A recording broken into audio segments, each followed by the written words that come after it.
नमस्कार, आपण पाहत आहात टीसी न्यूज मराठी. मी आहे आपल्या संगती दिव्या. महाराष्ट्राच्या राजकारणात एका नव्या राजकीय आघाडीची जोरदार चर्चा सुरू झाली असून या घडामोडीमुळे महाविकास आघाडीला मोठा राजकीय धक्का बसल्याची चर्चा रंगली आहे.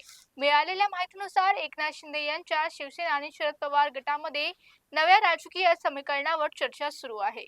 सूत्रांच्या माहितीनुसार शरद पवार गट थेट एनडीए मध्ये विलीन न होता एकनाथ शिंदे यांच्या शिवसेनेसोबत युती करताच महायुतीचा भाग होण्याची शक्यता केली जात आहे. जयंत पाटील यांनी सरकारमध्ये अर्थमंत्री पद मिळू शकतं असेही चर्चा राजकीय वर्तुळात सुरू आहे. काही दिवसांपूर्वीच जयंत पाटील यांनी मुख्यमंत्री देवेंद्र फडणवीस यांची थेट भेट घेतली होती. त्यावर त्यांनी जितेंद्र आव्हाड, उपमुख्यमंत्री एकनाथ शिंदेचीही भेट घेतली.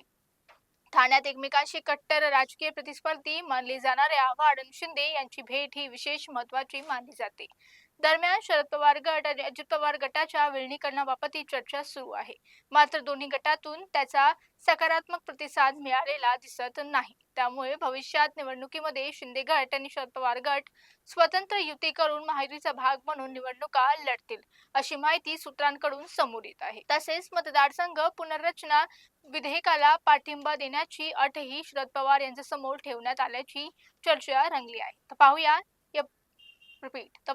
महाराष्ट्राच्या राजकारणात पुढे काय होतं. पाहत राहा डीसी न्यूज मराठी. थांबूया इथे.